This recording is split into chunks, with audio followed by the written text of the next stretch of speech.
కొత్తగా ఎంపికైన కానిస్టేబుళ్లను చూస్తుంటే శాంతి భద్రతలపై భరోసా వచ్చిందని సీఎం చంద్రబాబు అన్నారు. శాంతి భద్రతలపై ఎప్పుడూ రాజీ పడనని స్పష్టం చేశారు. రాజకీయ ముసుగులో నేరాలు చేసే రాజకీయ రౌడీలు తయారయ్యారని సీఎం అన్నారు. పోలీసులు ఎప్పుడూ అప్రమత్తంగా జాగ్రత్తగా ఉండాలని సూచించారు.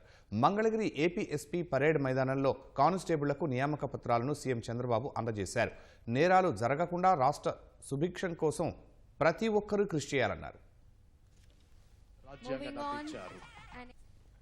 ఇక ఈ రాష్ట్రంలో లా అండ్ ఆర్డర్కు భరోసా వచ్చిందనే విశ్వాసం నాకు కల్పించారు మీరందరూ.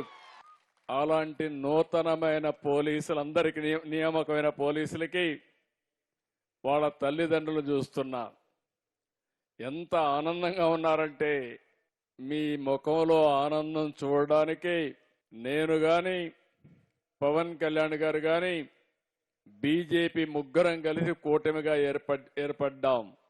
1924లో ఎప్పుడైనా మీరు సంతోషంగా ఉన్నారా? ఇంత సంతోషమైన సంఘటన చూశారా అని మిమ్మల్ని అడుగుతున్నా. ఏం తమ్ముళ్ళు చూశారా మీరు? ఏమమ్మా చూశారా మీరు? ఆడపిల్లలు కానిస్టేబుల్ అవుతారా అన్నారు. అవుతారు, అందుకే పెడుతున్నానంటే ఇటీవల కాలంలో వచ్చారు. నేను కానిస్టేబుల్ గానే కాదు, ఆర్టీసీలో కండక్టర్లుగా కూడా 33% పెట్టాలని పెట్టాను. కండక్టర్లు గానే కాదు, ఆర్టీసీలో డ్రైవర్లు కావాలని కోరుకున్నాను. కానీ ఆ ఒక్క కోరిక నెరవేరలేదు. భవిష్యత్తులో ఆర్టీసీలో కూడా డ్రైవర్లుగా మా ఆడబిడ్డలు వస్తారని మరొక్కసారి ఆకాంక్షిస్తున్నా. తమిళ ఉద్యోగాలు రావాలంటే ఎన్డీఏ కూటమి రావాలని మీరందరూ ఆకాంక్షించారు. నేను ఎప్పుడొచ్చినా గవర్నమెంట్ ఉద్యోగాలు ఇస్తాను, ప్రైవేటు ఉద్యోగాలు వస్తాయి. కానీ వేరే వాళ్ళు వస్తే మాత్రం ఉండే ఉద్యోగాలు ఊడిపోతాయి. మొత్తం కలిసి 23,676 ఉద్యోగాలు నేను ముఖ్యమంత్రిగా ఉన్నప్పుడు మీకు ఇచ్చానంటే ఈ పోలీసు వ్యవస్థ పైన నాకుండే నమ్మకం. 22 లక్షల ఉద్యోగాలు సాధించి ప్రతి ఒక్కరికి రాష్ట్రంలో ఉండే పిల్లలకి ఉపాధి కల్పించే బాధ్యత మాది అని మరొకసారి హామీ ఇస్తున్నా. ఎక్కడ అవినీతి పొరపాట్లు జరగకుండా నియామకాల్లో టెక్నాలజీ ఉపయోగించాం. భవిష్యత్తును దృష్టిలో పెట్టుకుని రాష్ట్రానికి ఏం చేయాలో చేయడం కోసం ముందుకు పోతున్నాం. ఇప్పటి నుంచి మీ దృష్టి అంతా కూడా ఈ రాష్ట్ర ప్రయోజనాలపైన ఉండాలి. సైబర్ క్రైమ్ అంటే ఏంటి, ఆర్థిక నేరాలంటే ఏంటి, డ్రగ్ మాఫియా అంటే ఏంటి, మహిళల పైన అత్యాచారాలు జరగకుండా ఉండాలంటే మీరు ఏ విధంగా ఉండాలనో మీరు ఆలోచించాల్సిన అవసరం ఉంది. లా అండ్ ఆర్డర్ ఎక్కడ ఉంటుందో అక్కడ ప్రజల్లో ఒక భద్రత ఉంటుంది. నేను ఎన్నోసార్లు చెప్పాను.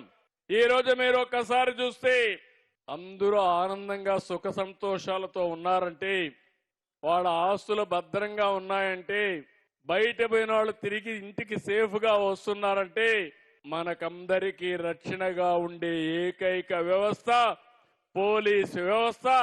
దానికి కారణం అందులో పనిచేసే పోలీసు సిబ్బందే కారణం అని చెప్పి మరొక్కసారి తెలియజేస్తున్నారు.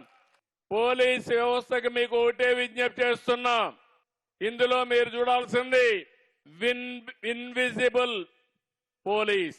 పోలీసు కనపడకూడదు, విజిబుల్ పోలీసింగ్. మీది మూడో నేత్రంగా ఉండాలి. ఎవడైనా తప్పు చేస్తే చొక్కా పట్టుకోవాలి.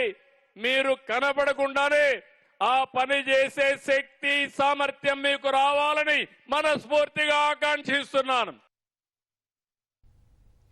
టెక్నాలజీని ఉపయోగించి నేరాల నియంత్రణలో పీపీపీ విధానాన్ని పోలీసు వ్యవస్థ పాటించాలని సూచించారు. రాష్ట్రంలో నేరాలు అనే మాట ఉండకుండా చూసే బాధ్యత పోలీసులు తీసుకోవాలని సూచించారు. ఈ రోజు నేను మిమ్మల్ని అందరినీ ఒకటే కోరుతున్న, టెక్నాలజీ ఉపయోగిద్దాం.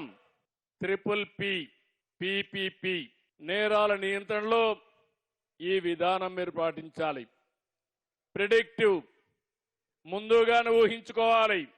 ఇప్పుడు రాజకీయ ముసుగులో నేరాలు చేసే రాజకీయ రౌడీలు తయారయ్యారు. నేను ఈయన మంచోడని చెప్పి వదిలిపెట్టాను అనుకోండి రాజకీయ నాయకుల్ని. నాలాంటి వాడికి కొన్ని గుణపాఠాలు కూడా ఉన్నాయి. పోలీసు వ్యవస్థ కాబట్టి మీకు చెప్తున్నాను, పోలీసు వ్యవస్థ ఎప్పటికప్పుడు అప్రమత్తంగా ఉండాలి, జాగ్రత్తగా ఉండాలి. మీ నీడను కూడా మీరు నమ్మకుండా ఉండాలి.